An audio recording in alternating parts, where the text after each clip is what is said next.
have any? Do you like that? I do.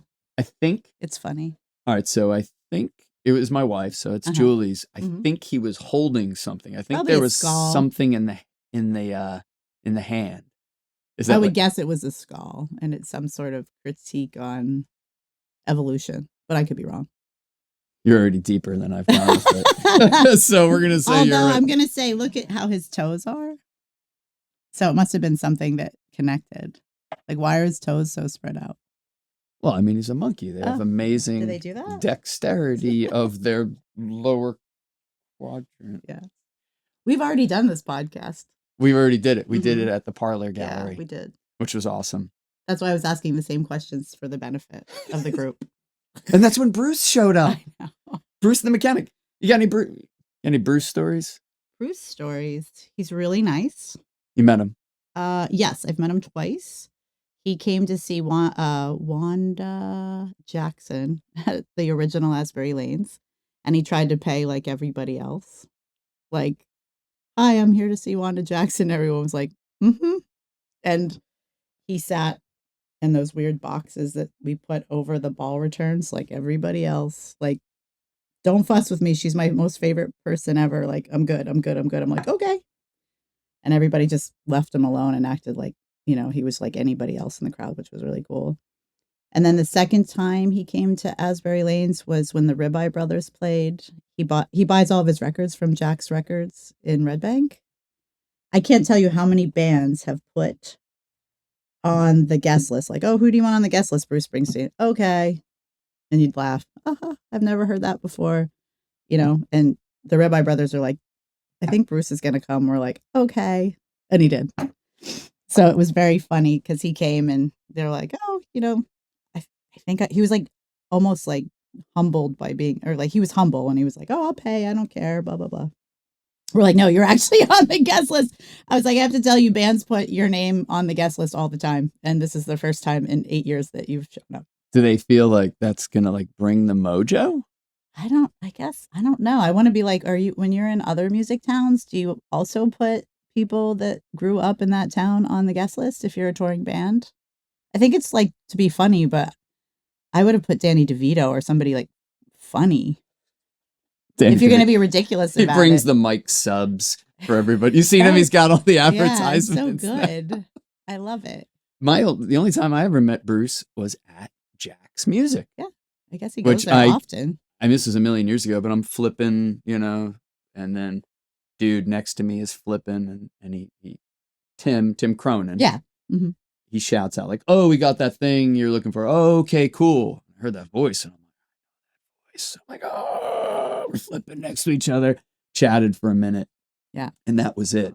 Tim and who else have I met through the Ribeye Brothers? John Kleinman? Yeah, John Kleinman. Neil plays drums. Neil O'Brien. Okay. He is a DJ, artist.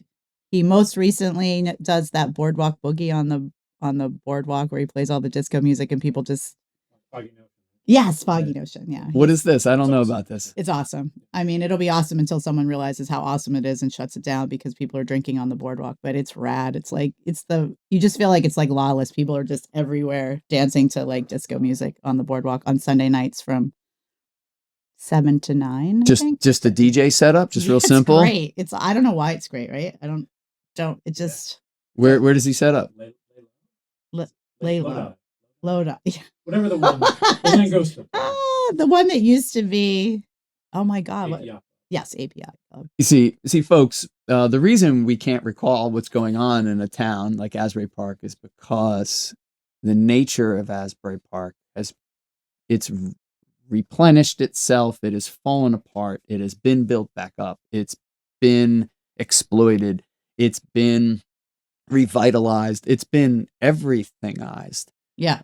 When did you move to town? I moved to town officially, I guess 2004.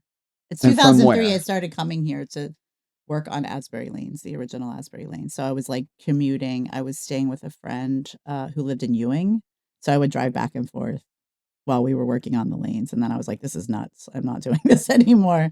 So then I started to couch surf everywhere because I didn't know where it was like safe. I didn't know the city. And so most of my time was spent doing manual labor for the first 2 months at Asbury Lanes. And where were you And coming from? Were commuting. you coming from Pennsylvania? I grew up in Western Pennsylvania, but I had come from, of all places, Long Beach Island. I ran an Airbnb for an Italian family that I loved dearly, which is hilarious. People love LBI. People love LBI. And getting a week or 2 or 3 in the summer is a huge part of so many people I know's experience. It's Yeah. like it's one of those towns and one of those areas that people from the shore, they go there still. Like that's their shore spot, even if you're from the shore. It's weird because I didn't get it. I was like, what I got was that I could live in a beach house, three houses off the ocean for like nothing in the winter. And I would walk out on the street and I'd be like, oh my God, there's no one here. No one in that house, no one in that house, no one in that.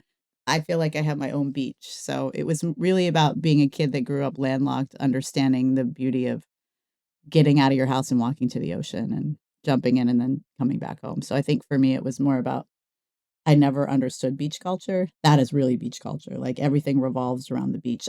Asbury, what I loved about it, it was like, oh yeah, we have a beach. So the juxtaposition of the two were so bizarre. Because in LBI, if like you didn't get to the beach at a certain time, you couldn't get a spot. Came to Asbury, went to the beach second week of June. There was 12 people. And I was just like, what is going on here? And this is when you moved here. I was like, that's it. I'm moving to Asbury Park. So things were a little different. Yeah. In for sure. 2003. And you started, so the reason you were coming here is because of Asbury Lanes. Mhm. So tell us how you got hooked up originally with Asbury Lanes. I think the transition was like, in your life, when you look back and you're just like, how did that even happen? And it feels like it was a long time. It was probably a short amount of time or vice versa. A local promoter, I guess he would probably call himself an impresario, Mel Stoltz, was doing a club at the current location of Taka. It was called Oddfellows Lounge. And I couldn't believe that existed in this place. So I went there and I saw Yellow Man of all people and Murphy's Law. And I was like, what is going on? They're like, oh, it's Mel's thing. It's Mel's thing. It's Mel's thing. And he kept saying that. And we had met Mel. And when I say when I lived in LBI, I was working for a woman named Tina Caracas. She had a place called Home Brewed, which was a skate shop where all the like cool kids hung out.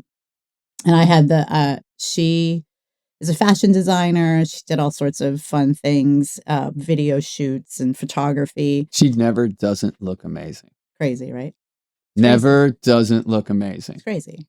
Shout out to you, Tina. I know. She's like always making it happen. It's crazy, right? It's like you wouldn't even know if she had like a bad fashion day because it would just feel like future. It would feel like future fashion. Like that's not bad. We're just not ready for that. And I saw her windows and I was like, who is this person? I have to know this person. This is crazy that she's doing this in LBI because it's kind of devoid of culture there and has beach culture, very safe, very beautiful, but like 100%. How many times can you book 2 Skinny J's and the Nerds and Big Orange Cone? You know what I mean? That was 50 just cent like beers, like the whole bit. That whole thing. I didn't understand any of that, but Tina and the world that she created down there was so infectious. I was like, I need to be part of this world. And so I guess Mel probably saw her and was like, who's this? Like everybody does.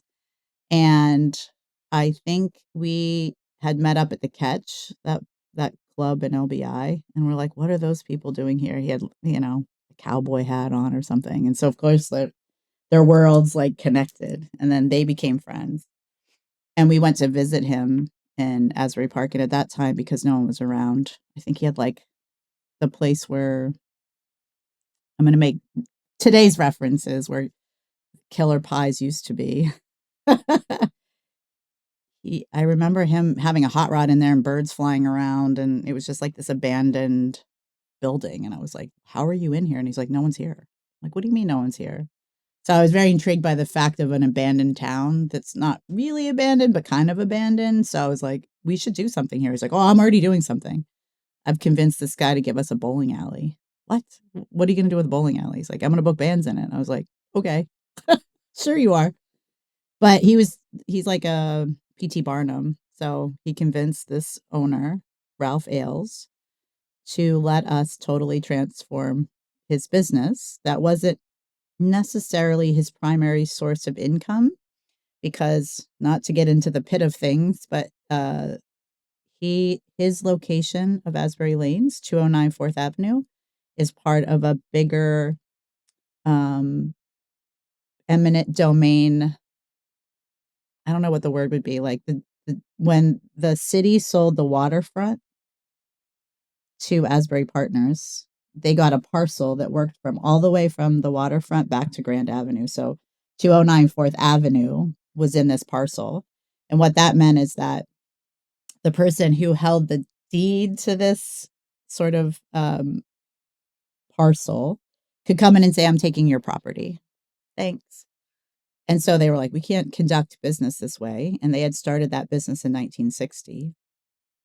So when they got put in eminent domain in the early 80s, that family bought another location on the circle I guess, what is that, Ocean, where Centerfolds is? And so Shore Lanes became their primary source of income. And Asbury Lanes remained a place that would rent for kids' birthdays, or they had bowling leagues and stuff. So that was open for special occasions. And Mel was like, what are you doing? You have a gold mine, and, you could book bands here, and you could do all this thing. And was the food, like the kitchen, was that already in there? Yes. It was literally, when you walked in, it was like, I can't believe this exists, because it was like, imagine someone locked up a bowling alley from the 1960s and never opened the door again, even though they were still in there, like, functioning for kids' parties. Yeah. Imagine bringing your kids there. Like at part of the bar back then. Oh my God. Part of the bar had a pool table and then kids' toys. I was like, what is happening in here? And they're like, oh, the kids play in the bar. I'm like, okay. Yeah, it was nuts. And I think for me, it was more about this romantic notion of, like, us saving this person's life in this building. Like, if a building was a human, we were saving this person from its ultimate demise of getting taken over by corporate America. So for the first few years, it was all about learning about for me anyway, it was learning about eminent domain and how has this happened and what's going on and why is it this way? And you're 2 blocks from the ocean. How can you not be busy? And what I learned very quickly is just that Asbury Park, I don't know why anybody thought, like, that was a good idea to start a bowling alley, because you're competing with the ocean. But I think what had happened for many years is, because the fast lanes was always popular, they became the place that you could drink cheaper. Yeah. It was like a spite store without being a spite store. So, like, I would hear about it was called something else in the 60s, something, I forget the name of it, but it was always a bowling alley, but mostly it became a place for people to drink. And so anytime any old timers would tell us about Asbury Lanes, they would talk about how cheap it was to drink there. So they would go and drink before the shows at the fast lane, and then see a show, and then come back to the lanes. They're like, oh, it's a bowling alley? I never knew that. Yeah, kind of. The fast lane. That was my first show. Really? That was my first show that I played. I was 15. Wow. I'm 47 now, Yeah. so it was a minute ago. And I remember my mother. She let you play. That's pretty amazing. Oh my God, she was like dying. So like we pull up, and I'm like, can you just drop me off on the corner? Like, that no, would be Mom. best. And she like kind of pulls up, and I'm like, oh, yeah, this is the place. And I'm like trying to look for my band, which I had just gotten in at the time. So I'm looking for Bubba. Oh. Bubba should be here. And there's all sorts of riffraff outside. My mother's just imagine. like, instantly regretting her decision. So I'm just trying to get out with my guitar. And the first person I encounter was a guy at the door, just tweaked out. And he's like, you can't come in here. And he's like, because I was 15. I looked like I was 9, probably. Yeah, for sure. And then my bandmates came out. They're like, no, he's cool. He's playing. How old were your bandmates, though? Yeah, they were probably like 17. Oh, it's not like you were like a child impresario, like no, playing with 20-year-olds. No. I was probably the only guitar player who was playing like, sludgy hardcore music that they could find, who wasn't already in a band. Fair. That's probably what it was. So the guy's like, all right, you can come in, but when you're done playing, you got to get out of here. So we play. I don't really remember the performance. I was really nervous. But then I remember the rest of the night of trying to hide from this guy I'm and sure. just tuck myself into like a new culture. It was, it was seedy. It was, shot girls, Mhm. shifty guys, drug dealers. And I was just like, oh, this is Who did so. you play with then? This was a hardcore band called Withdraw. And the show might have been with Good Humor. Like, do you remember some of these bands, or Dog Eat Dog? Oh my God. Like all these sort of bands. I had to have a crash course in New Jersey hardcore when I started doing the lanes. And I was like, okay, let me get this straight. Who came first? Okay, Underdog. And then what came out of, like. Yes, you have to have to know your hardcore respect to the history. chronology. Oh my Lord. Yeah, so we would open for like a good amount of those bands. So, the shows were crazy. They were packed.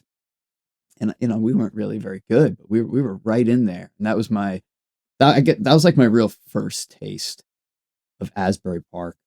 When you talk about Asbury Lanes more than once, you've kind of referred to it like a child. You don't really refer to it. Yeah. You never referred to it as a job. No, and you don't even really refer you'd to it. have to get paid. I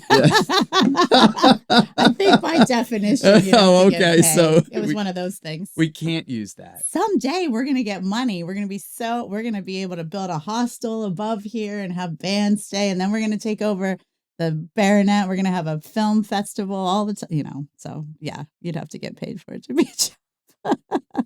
How did you grow it though? So, well, let's call, we'll call it a garden or a child, like, yeah. And you were clearly the lead gardener or the mother, whatever metaphor we want to go with.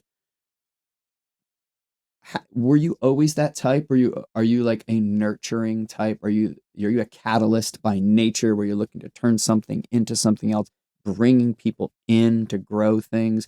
Is that in your nature, or did that place bring it out of you? I think it probably, well, I guess first, like in the retrospect of this many years out of it now, I realized that like growing up in a place like Western Pennsylvania really makes you have the ultimate in FOMO about all the things. Like, being a kid who's 17 who doesn't have MTV or a bookstore or a record store. I mean, I had really cool parents. They'd be like, okay, let's drive an hour and a half to Pittsburgh. What do you want to do? And I'd be like, I want to go to this record shop. And they'd be like, okay.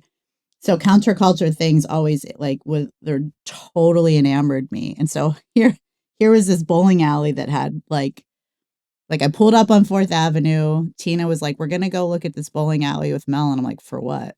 And she's like, I don't know. He's doing something, whatever. And the first person I encountered was the guy who owned the Baronet, older man named Walter. And he just let us like walk all through the Baronet. He just let us walk through the fast lanes.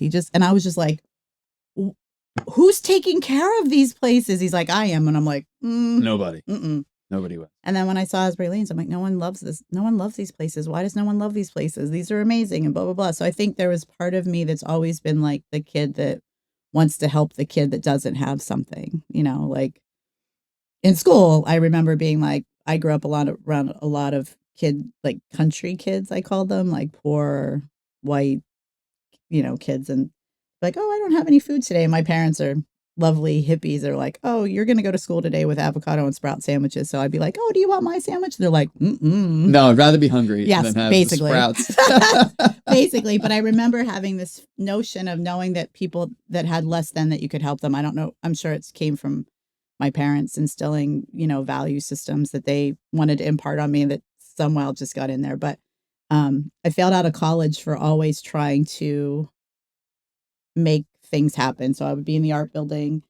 I would be like trying to be a printmaker, but I would meet somebody that was a really good painter. And I'd be like, oh my God, can I come see your work? And then I'd meet a performance artist like, you should paint. Well, this person does this. And they'd be like, you should go do your own work. Yeah. Meanwhile, the thing you signed up for it's in the dust. So I think that I've always tried to make like a thing happen. And I realized that at Asbury Lanes, it was very clear that there was a thing happening, but no one wanted to take responsibility for the thing. And my motivation was, we took this bowling alley from an 80-year-old woman and her 55-year-old son, and we've totally changed it and made them feel very uncomfortable, even though they've said, okay, we have a debt of responsibility to make sure that their legacy is respected and we bring them along for the ride. And that didn't probably feel right for the people that set it up with Mel, they were like, no, this is our place now. And I'm like, no, it's our place, like including the owner. So I think for me, it was always like, how can we have a safe place that everybody feels really sort of proud of and inspired by? And when you're in the moment and you're like, I like this. This feels cool. I'm going to do this. I think a lot of it is instinct, and like something feels cool and something doesn't. And a lot of times at Asbury Lanes, things did not feel cool. I can romanticize about how awesome it was, but there were many times that I was like, oh my God, no one paid this bill. I guess we're going to or I guess there's no heat for the next 2 weeks until we get money together. So it was like essentially like having a DIY space and a private club and a clubhouse all into one. And how do you make sense of that was the challenging part. I still beat myself up. Like if I were a better business person, I would have figured out how to be tricky and get around all the eminent domain and all that other stuff. Like if I made it so wildly successful, monetarily speaking, they wouldn't have been able to take it from us. But do you think that you failed? Is that kind of what you're I don't know if at? it's failure. I guess it's just everything kind of happens the way it does. I do feel like a slight bit of regret of like, man, I wish I could have just been better, like a little bit more grown up and a little bit more mature and like been more business minded, because then I would have been like our whole thing is we had mantras, like we don't say no to anything we try. Is if everybody feels good about this, let's try it. And a lot of times those were not monetarily successful ventures. But what it does is it gives everybody an opportunity to grow and say, okay, well, what worked and what didn't work, and let's try this again. It was a collective in the purest sense, which is like, yeah, don't say no, try it. If it works, great. If not, what's up? We lose money. Who cares? Well, like you say, I mean, things go the way they go. Yeah.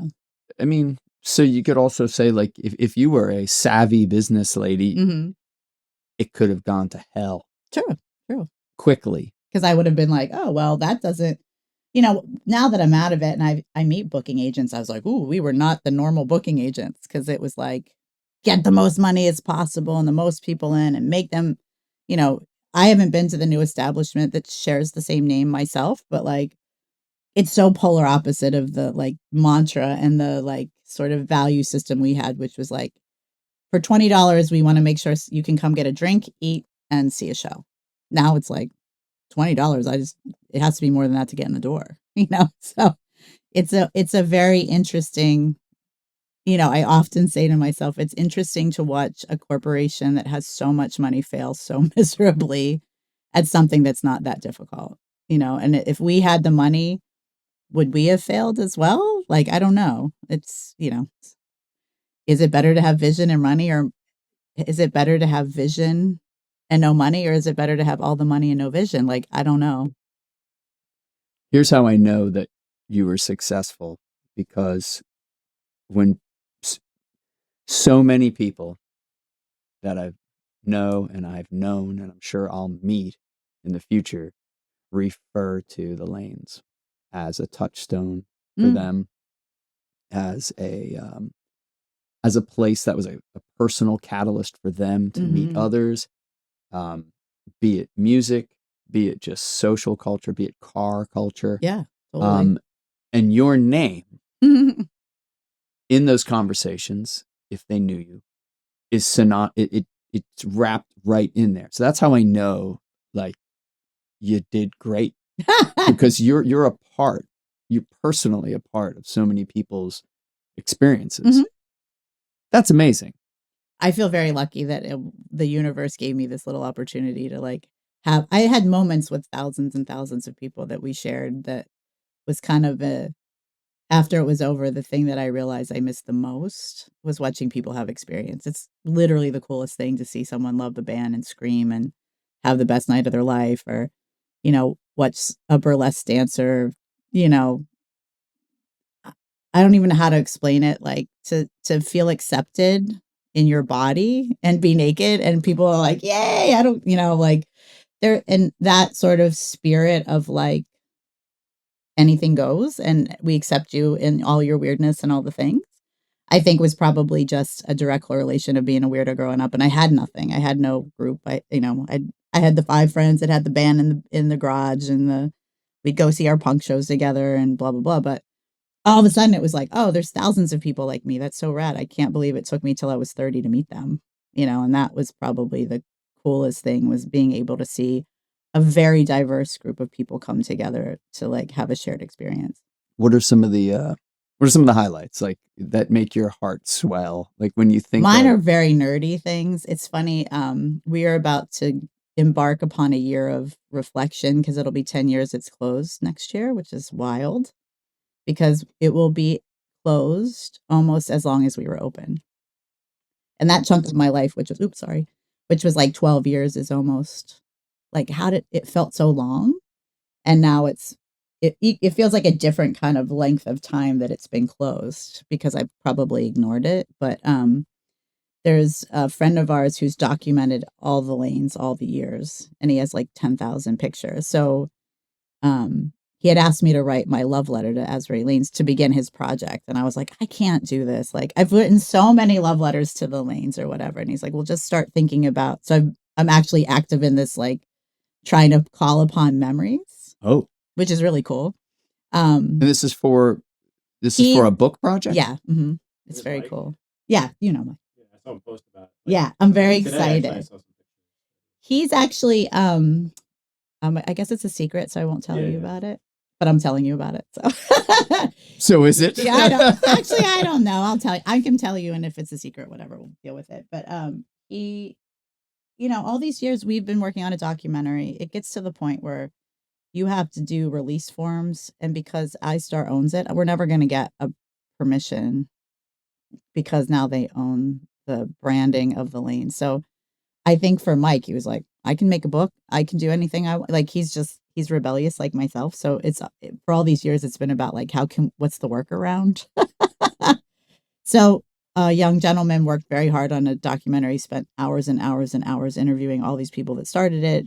And it got to the point where like, you can't really, as you know, go after like production rights unless you get everybody to sign off. And he was like, this is going to cost us so much money. And so money stopped it. And I think it was always frustrating for a lot of us to be like, and I understand that that's the film industry and whatever. But so I was like, hey, Mike, for the 10th anniversary of its clothing, we should have like a, I don't know, like a retrospective of pictures and imagery and all that other stuff. And that's when he said, oh, it's funny you should say that. So he's going through almost 10,000 pictures to try to figure out even how to make sense of that, which is crazy. So we're all going through this, like, what was your favorite experience? And, I think walking in was one of my favorite experiences because I just couldn't even imagine that this magical, empty, unloved place was there. And like the camaraderie of people working on a shared project together, not caring about money or, I'm sure someone made money in the equation, but I think for the majority of us, the 13 of us, it was just the idea that we could make something that felt like ours. And I could see how stoked you would be too. Like, Yeah. I mean, the image you painted before of, the girl with FOMO in Western Pennsylvania about all these things that are going on. And then suddenly, well, not suddenly, but over time, you're transplanted to basically a blank canvas. And you're like, how is this canvas blank? Yeah. Doesn't make any how is sense. this possible? I feel that about the town too. It's like, how many places do you go in or over the years and you just walk around? You're like, how is this a thing? Totally. Or how is this not a thing? And then insert whatever. Right. I mean, the town, Asbury Park's crazy. I mean, Monmouth County's crazy, but Asbury Park is special in its own right. The lanes closes, and that's really probably the beginning of your next steps in your work. They're all the same. In retrospect, it's like the work that I did at the lanes is very similar to the work I do now. I just realized that people do not have experiences unless somebody brings them to them a lot of the times. And I joke and I say, I call myself a curator of experience because I feel like whether it's booking a band or a burlesque show or bringing an artist to paint a mural or, putting an orchestra in the Carousel House to do Twin Peaks music, it's all about like, you probably don't know about this, but you might like it. So just come and let me make you feel comfortable to come and say, I hate it. I love it. This makes me feel weird. This enthralls me or whatever. And I think with the lanes, I had this like, what I miss the most is having a place where nobody could tell me, like literally no. Like it was on us. Like, if you didn't make money, you have to find it. So if you really want to take this opportunity and this risk, that's on you. And I took that responsibility a lot of times just to see these acts. And I think that through that experience, you have to lose a lot of money to build a scene because they're organic in the way that it starts to happen, but there's also time and effort and money put behind it. So like to get bands to Asbury Lanes, sometimes I'd have to throw a bunch of money. Like, here's all the money I have. Do they want that? And they'd be like, yeah, sure. That's great. I'll take that money to come to a weird bowling alley. And then once they did, they were like, oh, this is not a bowling alley. This is this is a thing. Well, it says a lot about you. I mean, I agree with you that like people want to be shown experiences, Yeah. but the presenter, Yeah. it says a lot about it. I mean, we all know a lot of people who have presented things, and just on its face, you're like, I'm good. So I think it just says a lot about you that people trust you to then have an experience. Yeah. And you said your work now, after the lanes, Mhm. you are now the director, curator of the Parlor Gallery Mhm. in Asbury Park. That's like the next big shift. No, it's funny. I always had a gallery in tandem with Asbury Lanes, but what I realized is that having this little gallery in the lounge of Asbury Lanes that spread out. So the art at the lanes was a way to show people and make them feel comfortable in an art show environment without it being a formal art show. And a lot of musicians are also artists. So it was a good opportunity to say to a musician who's coming, like, oh, if you want to do an art show while you're here, like, that's cool. If you don't, cool. But we're going to curate. So it started with like a bowling pin show. And then, we would pass out bowling pins to different pop surrealists at the time. And we're like, oh, and it was just something fun. And then that grew and that grew. And I was like, I should have a gallery. Not understanding that part of the success of the art of Asbury Lanes was that art and music go sort of hand in hand. And you can get drunk and eat tater tots and stare at a painting every day for the next 6 months. And then you're finally like, oh, I have the money to buy it. Whereas like when you go to a gallery, you're like, oh, that's cool. This is awkward. There's a person behind a desk and I don't know what to say. It's a totally different dynamic. But I thought that I could bring that comfort into a gallery that I brought into the art gallery at the lounge at Asbury Lanes. But it that never translated, but it became something of its own. Well, Parlor Gallery is beautiful. It's incredibly comfortable. Oh, good. I'm glad you feel that. Oh yeah, I think it's cozy as hell in there. What had to change in you, or what did you have to do differently now that you've left the Asbury Lanes, yet you're bringing the gallery with you? Yep. Now it's Parlor Gallery on Cookman Avenue in Asbury Park. Like, what's the different calculations you have to make as a business person, as an artist, as a catalyst? Is it any different? It is very quiet compared. Like when I left Asbury Lanes, or it was taken from me, however you want to take all of it, it was just kind of like, what do I do with all this time? Like, when you say it's like a child, it's like I can understand how people have like empty nest syndrome. Like, oh my God, I got liquor deliveries and I have to unlock for this band. Like my whole day was like, okay, what's the lane schedule today? And so my personal life would fit into that. Now it was like, okay, that's all gone. Go. And it's just like I would just sit there and be like, I don't know what to do with myself. So even though I had the gallery, it didn't provide me the solace and the inspiration that Asbury Lanes did. I think it's such a different curating bands is a different thing than curating a space, because you can be like, hey guys, we all love this band. Oh, wait, this is great. You love them. I love it. When you go to, I don't know if anybody else does this, but when you go to a movie with people, do you look over and see if they laugh at certain things? Yes. Okay. So I'm the person that gets like, I like to watch the crowd at events. Me too. I may turn around. Me too. And see what everyone else is seeing for whatever reason. Me too. And I don't know why I do it. I can't break myself from doing it. No, I can't either. I'm like this. Why are you looking at, stop it. You don't even know this person. Why are you looking at them? I just want to see if other people, I guess, are you seeing what I'm seeing? Do you get it too? Like, are you, and I guess it's a way of you feeling like justified in that moment, which is stupid. You should just be justified in your own moment. But I'm always like looking around like, oh, they thought it was funny too. So you can't do that at a gallery. You're like, I love this painting. Oh, cool. It's me. And at openings, it's great because you can engage with people. You can talk about the art. People love to have that moment where they're like, I'm in an art gallery. We're talking, but the day to day of it Free is like, wine. yeah, Yeah. people love to drink It's a scene. booze. It's a scene. It's a scene. So the day to day is like quiet. Like, oh, maybe 10 people will come in today. It's just not. It's so different that it's hard to compare the two.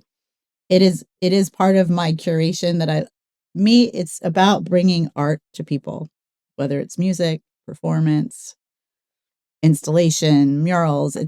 There are so many different ways to inspire and make people curious. And I just happen to to do all those in different, I guess if I were a artist, I would be what do they call them? Multidisciplined artists. Because I like to show people paintings on a wall and show them it's not scary to go into a gallery and talk about art. You can say you hate it.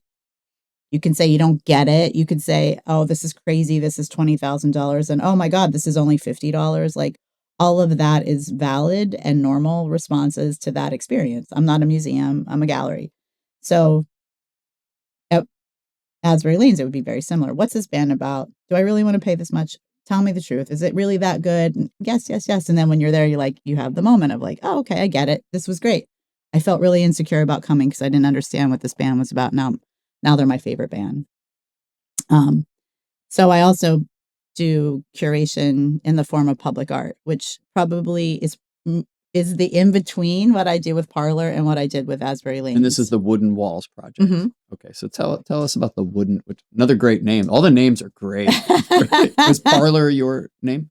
None of them are my names, which is really funny. Okay, well, whoever you are, they're great names. Parlor. I wanted Walls. to call I like them all. Asbury Lanes Flim Flam because I like when they do the F when they do the F's backwards. Do you never see that? Like when in 50s script, they do the F with the backward. It was an aesthetic thing, and everyone's like, I don't think that's very positive. And I was like, why? And they're like, you're scamming Flim Flam. I'm like, no, it's cute. Flim Flam. Let's go to the Flim Flam. Sounds light to me. Yeah. No one liked it. I got outvoted. Asbury Lanes was perfect. But yeah. For Parlor, I wanted to call it Vandal because I thought that was funny because I liked fees. And everyone's like, no. All my partners are like, no. I mean, Wooden Walls was more utilitarian because I wanted artists to understand they were painting on wooden walls. Well, it makes sense. I like it. You like it? All right. Your names are great too, but I like these ones. Mine are a lot more abstract. It's very interesting. When we started, and this is an aside, when we started the Asbury Park Arts Council, I'm like, that's boring. We're not calling it that. We're going to call it I don't know, Zing. Everyone's like, where do you get these names? They're so weird. Zing Ving. Yeah, right. I guess it really comes down to logos and the letters, writing them out.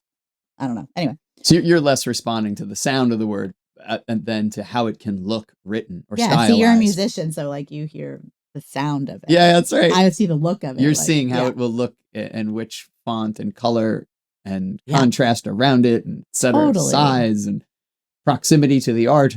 I'm a nerd aesthetic. I love aesthetics. When I walked into your house, I'm like, it's so interesting that they chose to make that decision to make that wall that tall. You were all over my walls. I know. Which I love because no one cares. No one cares, which I'm fine with. And that should be the introduction to anything I think that you get passionate about. There should be someone that you respect, sits you down and say, just so you know, no one gives a shit. They don't. It should give you a good, healthy perspective. Oh, right, I'm not doing this for other people. I'm doing this for myself or my family, or to maybe curate it into something. But just like the casual person, if you're waiting for a comment about something, totally. But yeah, no one ever walks in here and then looks at the walls. You might be the first ever. Really? It's okay. I'm such a nerd. Well, nobody cares. I guess. You care. I care. But it's also good. Well, it's good to know that nobody cares too. I guess so. Because then you're there's anxiety. I would get anxiety if I felt if you gave a shit. If everyone gave a shit, oh, it's an interesting choice there. I'm like, oh, wait a minute, maybe I shouldn't have dumpster dove for that. Which I love. Painting. I love going into artist studios. I'm such a nerd about that. All artists have studios that are amazing because I can't explain how artists pick and choose things, but they're always done with such like you couldn't recreate it. I work with designers all the time and I see their design work. I'm like, you should go visit artist studio spaces because they're so organic in the way that things are laid out and picked and selected. And that's a whole other topic. But yeah, I love to look at aesthetics. And so when I would name things, it was like, I don't know if I like the way that looks. Yeah, now that I'm thinking about things from that perspective. Like wooden walls worked because it's 2 W's, so you can do them like inside and out. You can flip them. They can flim flam. Yeah. Basically. FF, yeah. So it's like I think it's I don't know. It's like a balance thing. I'm a weirdo.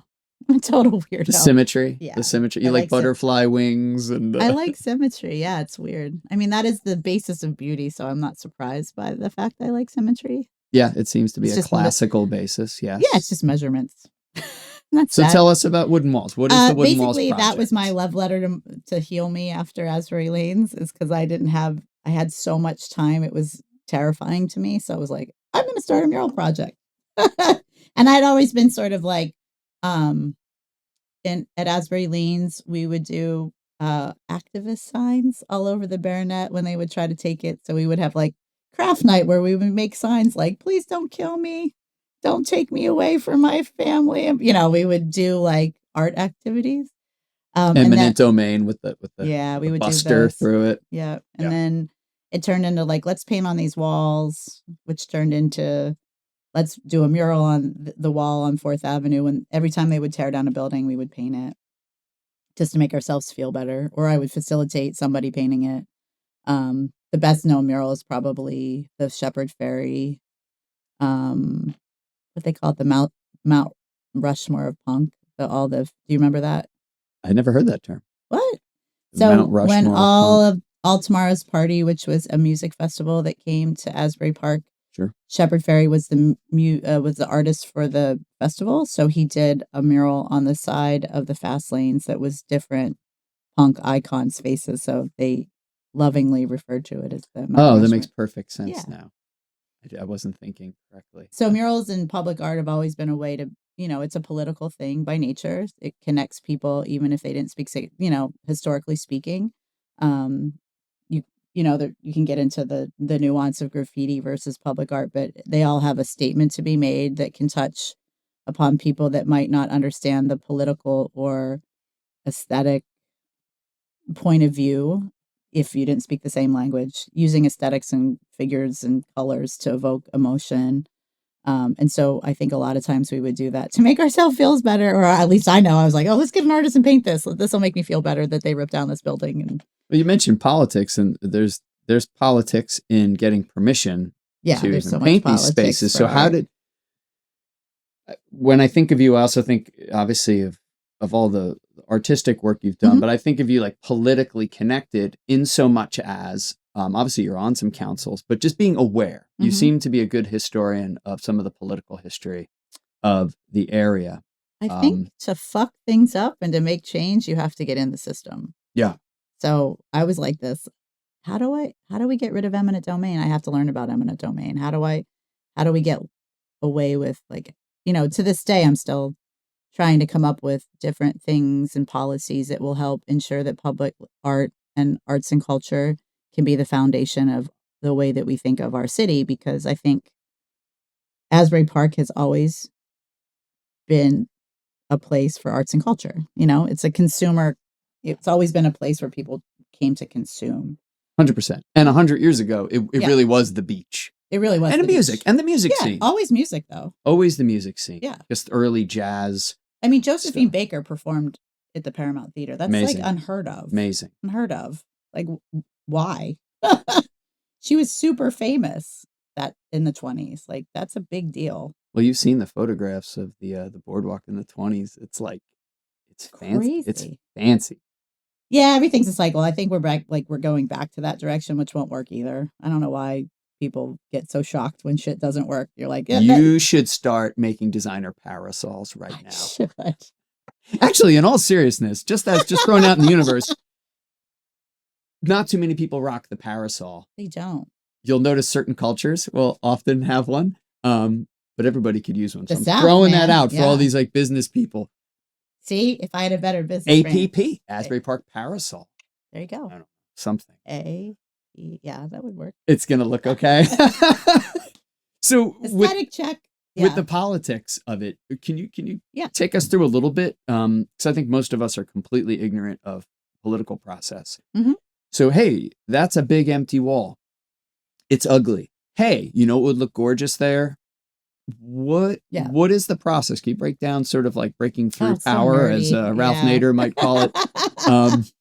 Well, Asbury Park is unique in that everybody has agreed. There's a lot of disagreeing in Asbury Park, but everybody agrees that everyone likes to use the idea that art and culture is the economic driver of Asbury Park. And with that being said, when I started getting active, I guess in 2000, whatever, 8 or 9, I joined something called Arts Cap, which was Asbury Park's Arts Council at the time. The woman running it was a muralist who was sure that at some time Asbury Park would be such a mecca that Nike would come in and buy up somebody's wall to do hand painted ads. And I was like, that's crazy. Like, that's what we're spending our time doing? No, we need to figure out about affordable housing for artists. Like, it's coming. We got to figure this out. And they wanted to do this mural ordinance. And so they created a mural ordinance before we even had a mural. So what does the mural ordinance you have to go to a dictate? committee that is members are appointed by the city, and you have to go there and present your mural to them. We ask you a bunch of questions, and we say, great, have fun, make a mural. And then you pay a $25 fee to get a permit to make a mural. Sounds pretty easy. Once the legalese is in place. You have to do what I don't know what homeowning is like, because I find that there's probably some permitting. If you want to build a kitchen, I guess you can't just go build a kitchen. You have to like go to your town and say, I'm building a kitchen. I guess it's probably a similar situation to that.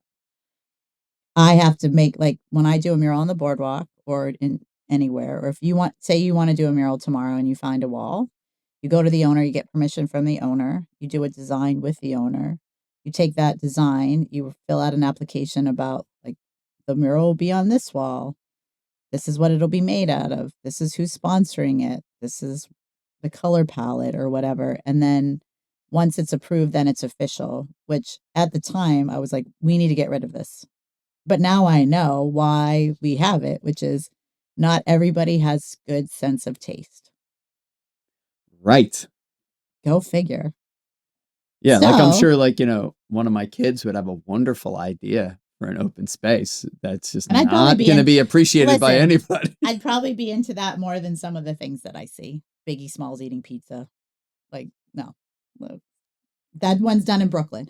So, like, I also believe that Thank God. Yeah, I know. I also believe that, like, public art should be the voice of the people in some capacity. And sometimes that just doesn't happen because, as you know, a lot of New Yorkers think they know that, oh, we come from the Mecca. This is what this mural should be. And I'm like, we're in New Jersey. This is Asbury Park. I don't want to say dumb it down, but, like, sometimes it's just, when you curate correctly, or I don't know if it's like I don't know if correctly is the right word, but if you're sensitive and care about others, you'll think about, well, what's this community and what do they like? And, so you often see a lot of, like, narwhals and whales and, and I'm like, nope, that's for Point Pleasant. Not here. So a lot of times we just assist people that are like, hey, I want to do something, which is great. I mean, I want to see this group go into a more proactive, not reactive. Our whole group is set up as a reactive, like, group that has to approve. I'm like, why don't we do projects? So we're getting into doing projects now, which is we've done 3 mural projects on the sewage plant in Asbury Park, which is hilarious. Yeah.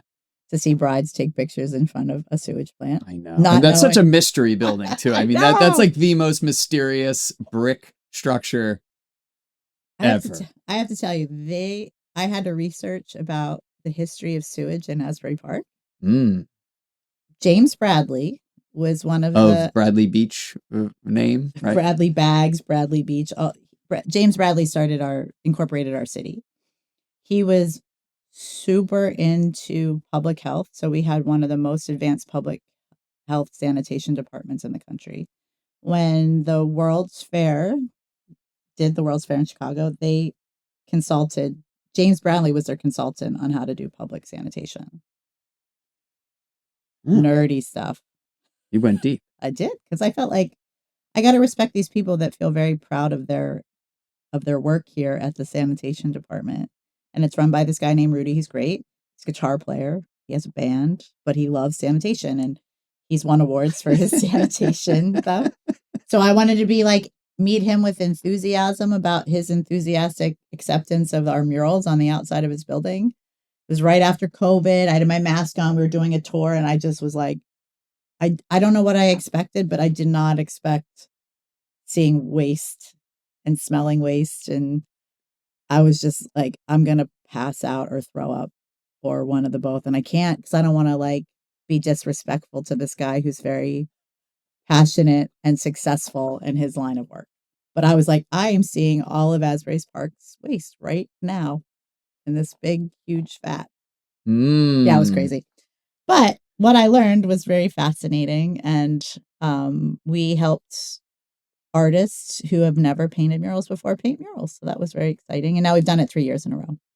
A lot of the decisions obviously come down to who owns what. Always. And the last 20 years or so in Asbury Park has seen major shifts in ownership and real estate. Ooh, what? it's some powerful people. Like, what are you going to say about it? What are you going to talk about?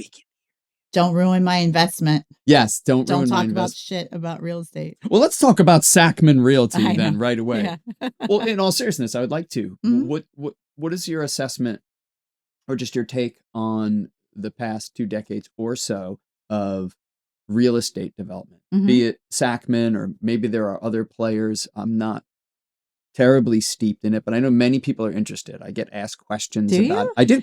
It is a weird thing. People think that I know sometimes because you hang out in Asbury, because I've been around or I worked in town, and just like, and I never really had a strong understanding of it. And people use terms like, oh, it's good again, or it's not like it used to be, or it's crappy again, or gentrification, which, obviously a very general term for, money replacing where there wasn't money. Sure. As I understand it, which can be good and can be bad. It's like anything, a pencil can write a poem or stab me in the neck. So it's like everything can be used various ways.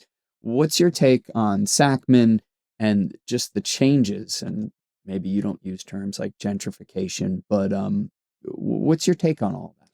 It's interesting. When we had, this is going to sound super weird, but I hear it resonate in my brain a lot. When we had the School of Rock Festival, which was just School of Rock is a music school done by Paul Green. He decided he loved the bowling alley, found it, thought it was the coolest thing ever. He started bringing all of his kids there to do stuff. Played with the Butthole Surfers. We were like, oh, if this works, where the kids can play with Gibby Haynes and it works, let's do a festival. And so he convinced people to give him money to do a festival, and I got to help curate it. So we would fly around from all the different organizations. He had schools all over the country, and we would interview all the all-star kids that were like advanced and say, if you would want to see a festival, who would it be? And so we took notes on everyone they said, and it was the kookiest lineup you've ever seen because of it, because the kids picked the lineup. Sure. Adrian Blue Trio was one of the people there that were picked by the kids. And someone in his band, I feel so sad, I don't remember his name. He sat me down. He's like, I need to tell you something. And I don't know what you believe in the afterlife or the spiritual world, but I'm going to tell you Asbury Park is special. It is like Sedona, Arizona, where it has vortexes, creative vortexes. You have to be very careful with this place. If it's run by bad people, it'll be bad. If it's run with good intentions, it'll be good. And I was like, well, couldn't you say that about anything? And he's like, have you ever seen Asbury Park be in the middle ground? And I was like, I've only been here for 4 years. And he's like, go look at the history books. It's either in the up or down. There's no in between. So do what you can to make sure to help the good. And I was like, okay. But like, it resonates with me all the time now that I hear it, because you do see these blocks of times in Asbury where you're like, oh, the artists are in charge and the musicians are in charge. And you see this sort of Renaissance energy where things are bright and shiny and people feel warm and fuzzy, right? So what I think of Renaissance and what Carter Sackman think of Renaissance are like two different worlds. So Carter Sackman sees that Renaissance that I'm talking about and says, I want to invest all my money in here because nobody's investing in here, and I can make rents here because I'm going to buy all the buildings and I'm going to get them to here.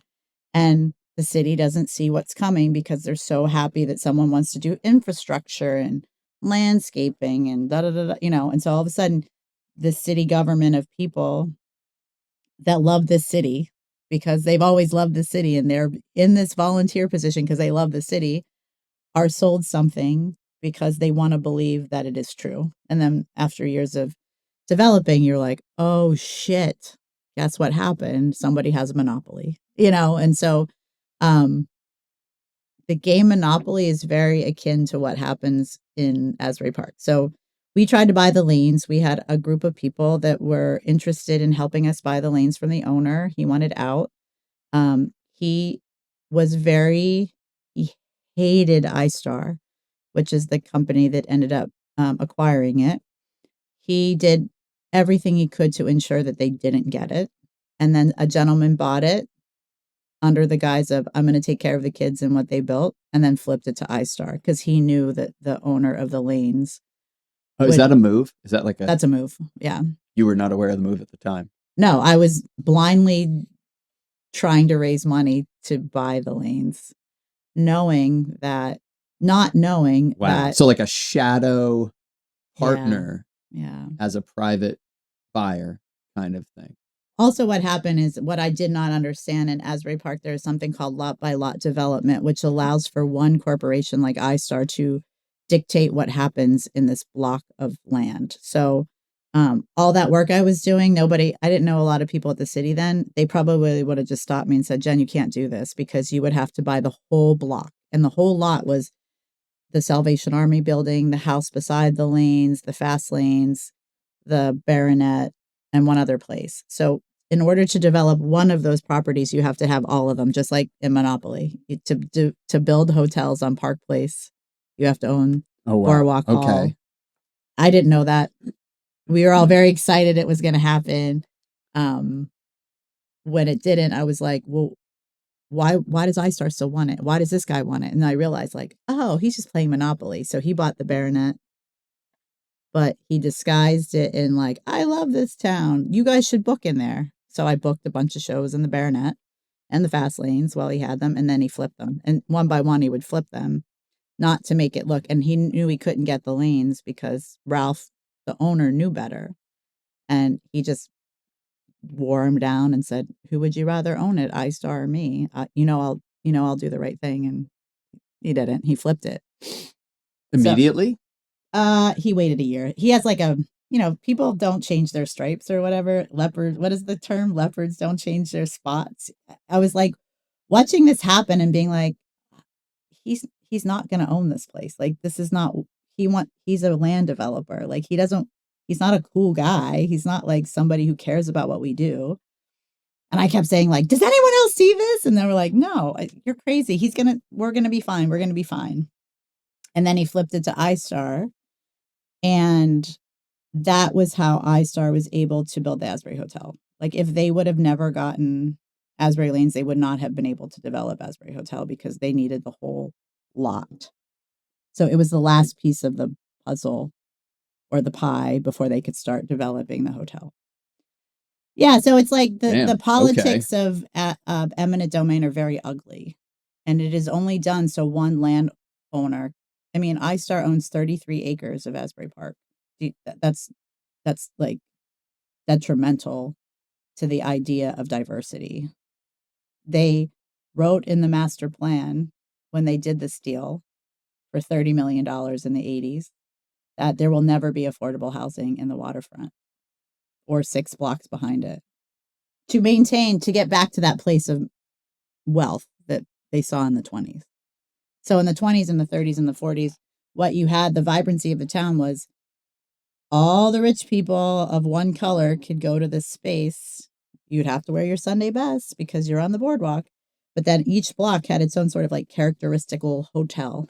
But they were like gigantic hotels. They weren't just like, they were like Adirondack, huge resort hotels. So Asbury Lanes was built in the 20s as a recreation hall for one of the hotels on 4th Avenue.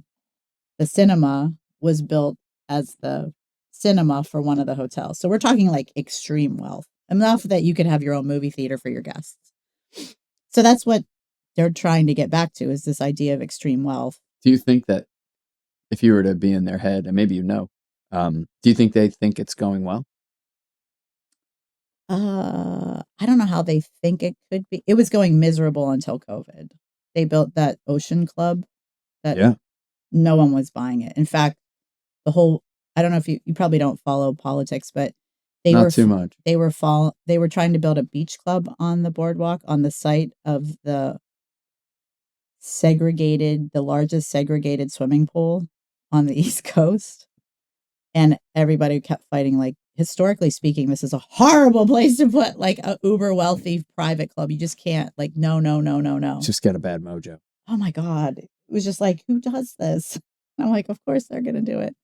So basically what it came down to is they were only doing that to try to make it appear that there was a private beach on 7th Avenue that these people that could buy these $1 million condos would have access to. If you buy this $2 million condo, you get essentially like your own club here.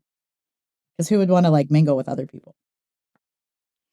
So I would say that because they've sold a good chunk of those condos and another huge luxury real estate agents building one bigger right next to it, I'm sure they think it's successful. So the Surf Lodge is another iStar property that's only going to be rentals. You can't buy those. But right beside it is a Somerset building, which is the same people that did Bellworks. And those are going to be like $3 to $6 million condos. We'll get a few.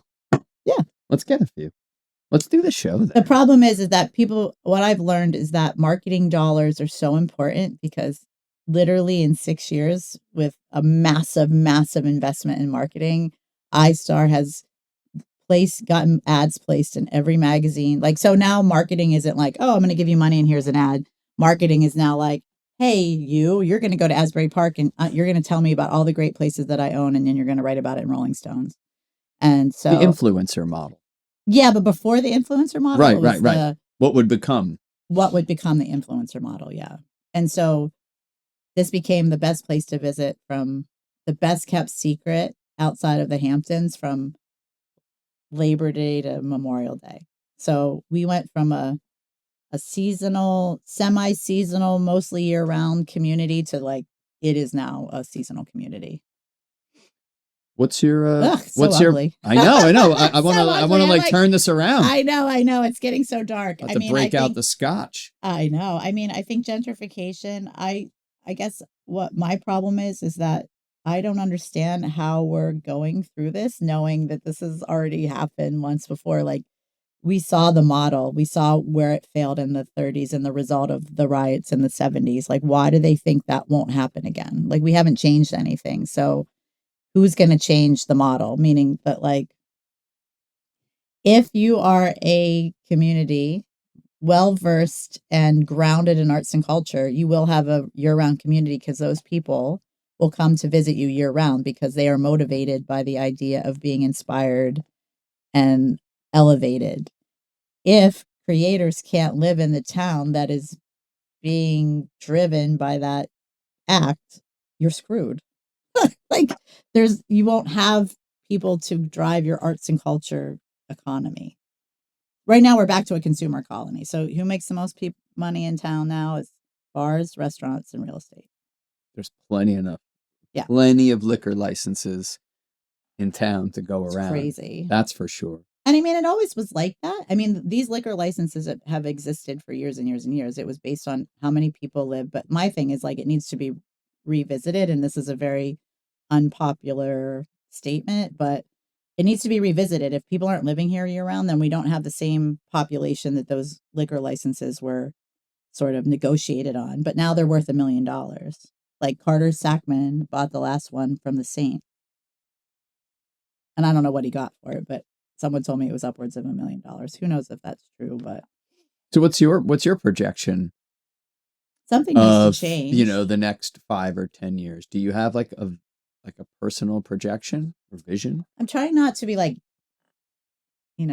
the sky is falling, Chicken Little, but I often feel like the Sure. Lorax. I feel like that cartoon where like everything's paradise and then these big ugly machines come in and they cut down all the truffula trees and then they're like, see you later. I feel like that's going to happen, like no doubt. Like people are fickle in their needs to be rewarded. So, oh my God, I bought this $2 million house because Asbury's so cool. And then they're here and they're like, oh, there's not a lot to do here. I've done all the things. Okay, I'm going to sell the house now for 2.5 because I want to make money on my investment. I just don't know how this doesn't seem like a model that could ever work, meaning that like there's just too many people that live here 2 months out of the year and they're taking up property for somebody that could raise a family here. I mean, maybe, or a creative that wants to move out of the city because they're just over it and wants to be in a more, you know, small community of creatives, or, you know, somebody like it makes me sad to think that I got myself in trouble because my friend did a PBS thing and then he posted me saying like, I think it's disgusting that I am losing a creative group of humans to somebody who comes here just to jump in the ocean 2 months out of the year. That's hard for me to like make peace with because it's like there should be enough infrastructure and programs that we can all live here together, and this group can have their return of investment and this creative group can have their inspiration and their, you know, their creativity. Yeah. So I don't see how this will work. I think out of all the years I've lived here, this is the least interesting it's been. Oh, I mean, I haven't been to every city in the world, but my best guess is that there isn't much of a precedent either. Meaning, a town like this, got the ocean right there. It has been culturally driven. It's known by its culture forever. Somehow didn't turn into one huge parking garage 40 years ago. Yeah. Still has all these things. Yeah. How to do it right is like, well, what's the precedent? Right. I don't think there is one. I don't think there's any. It seems so unique. Yeah. I mean, but are we? Maybe I don't know. Well, like, I mean, as in the way that you describe, and it's the same way that I describe the town. I never hear anyone describe any town like that. And I've never heard any town described like that. And I've been to a lot of cool towns. I've been fortunate enough to travel a bit, and there's meccas of stuff. I mean, there's Manhattan, there's Nashville, there's these places, totally. Yet it's not that. It's not somehow integrated in a way with infused in everything else, and still sort of off the radar in a strange way. Yeah. But not at all. I mean, how do you change that? I mean, it seems like the work that you do, it seems like your life, your passion, your way, the way you are is one way. I think people hearing this conversation, I think it would be inspiring to a good amount of people. Mm-hmm. What would you recommend? What army can they join? I mean, obviously you're on councils.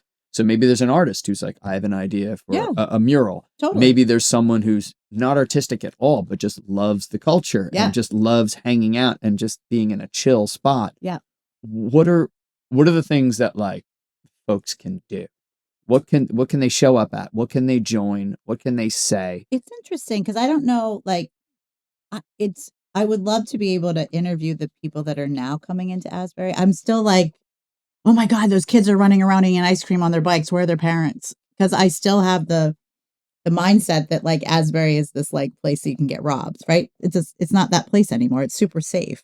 Yeah. It's kids run around by themselves without their parents. And I'm still like, oh my God. So I guarantee there's a whole group of people that don't care about the arts and culture of Asbury Park. They got their beach house. They go there. They have a pool. They have Tallulah's Pizza on Saturdays and Taka on Friday. They go back to their home. And so my concern is, how do you, as a person who's like, if it were today and I am not me and there's another me, I couldn't do the work that I did the past decade in Asbury Park currently because it's too expensive to play and experiment. You know, thankfully, I've done enough work that I've allied with people that help me and mentor me into being like a grown up and doing all the things that I can I made Wooden Walls a nonprofit so people can donate and see this. So that's one way. That's one way. Okay. I think participation in the arts is really important. See a movie at the showroom if they have one. Go see shows, local shows. I mean, we're in this weird place. Like, you're a musician, you understand this. This is the first time in Asbury Park's history where there's no independently run venues. That's bonkers. That's never been. We are in territory in Asbury Park that you cannot historically point to. That's terrifying to me. It's terrifying to me that we started off with 36 art galleries in the last. I did a head count of all the galleries that have come in and out of business since I've been here, and it's 38. Oh, yeah. There were 38 places that you could see art in some capacity over the last 10 years. Now we have 4. It's like the worst identity crisis that I've ever seen in Asbury Park. And I wonder if there are people that feel like that about what I saw in Asbury Park. Like, what do you mean? Meaning, like, when I got here in 2004, I'm sure there were people like, these fucking kids, they're ruining our town. It was so nice before. Oh, of course, no doubt. You know what I mean? Because there's always going to be different. So am I just part of this circle of life of the history of a city that goes through identity crises? And this is what happens all over the place. And why am I shocked by it? This is just what happens. You're someone else's crisis. I am. But you're hoping that there's a similarly minded crisis. Yes. That's coming. Yes, totally. Well, I think, for people watching, yes. I think, that there's the next you or whatever, not to sound all dramatic about it. No, but, like, I'm it's serious. like that person is there. Those people like, are there. I guarantee there was a Jenn Hampton in 1940. No doubt.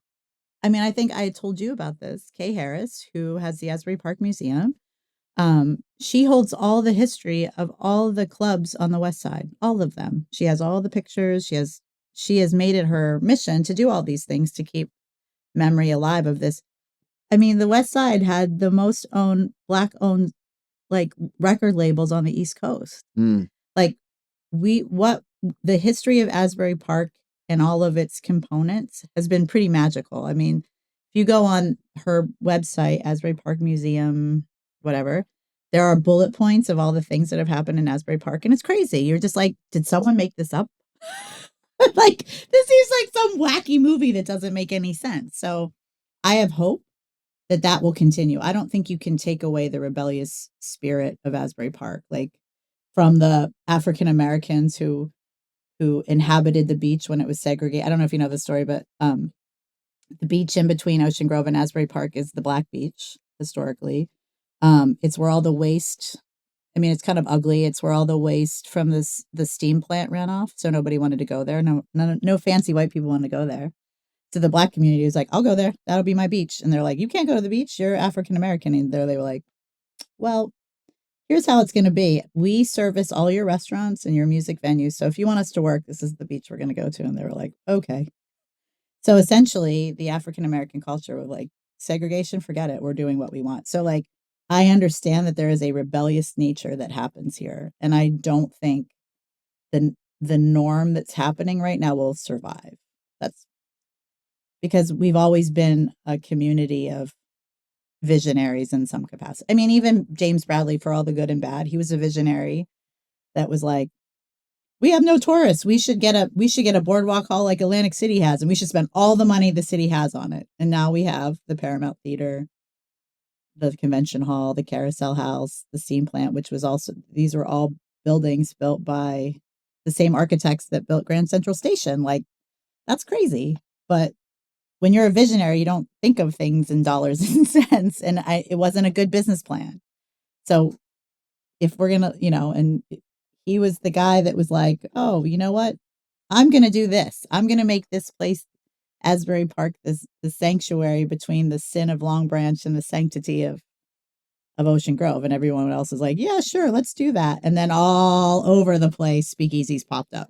So much that you could buy a little ticket that would prove that you were, like, not a cop, and you could go to different clubs and be like, I have my pass, and you could go drink all over Asbury Park. It's like when you read the history of Asbury Park, you're like, oh, this shit still happens. It's just 100 years later.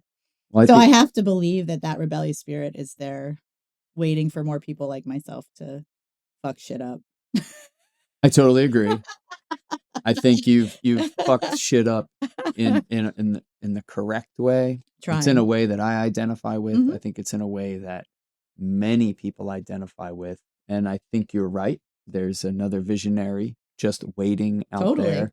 Mhm. Cycles happen.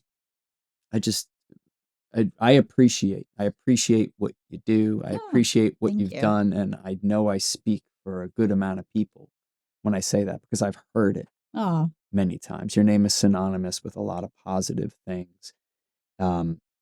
And yes, some of them are places, but spirit is not a place. And no, and spirit is everywhere. it goes and everywhere, and I think that it is a direct result of Asbury Park too. And every Sunday I open up the carousel on my own time. I volunteer. I feel like it's service. I call it service to the inspiration. It's a building that held many beautiful memories for people. People laughed trying to ride the carousel or skateboard or see a show. And I feel like that energy is in there, and it always feels so nice to me to hear like all the happy stuff, right? When people come in. Last week somebody walked around in a circle to mimic the carousel, that experience, and I'm like, I feel so grateful that I can be the caretaker of these special places that provide people such like good feelings. It just changed. It's not a carousel now. It's an art space. But I do also open my day up every Sunday with, dear universe, please send me a reckless billionaire who understands the idea that arts and culture has to be at the forefront of all the development in Asbury Park, and you need to hide money, and this is the perfect place to put it. Thank you. we're going to end it right there, because you said it. You said your mantra into a good microphone. Yeah, I did, right? It's out there in the Yeah. universe. Jenn Hampton, Thank you. Really your appreciate time. you. Please Absolutely. go say hello to Jenn. Yep. Check out the Wooden Walls Project. You could also donate to the nonprofit. Say hello at Parlor Gallery. There's always good work there. Every time I'm in there, it's beautiful and it's well curated. Oh, thank you. Of course it is. Ah, you're too good. You're too sweet. Thank you for your time and interest and hearing me babble about all the things. Thanks for coming on. Absolutely. Thanks for having me. See yous.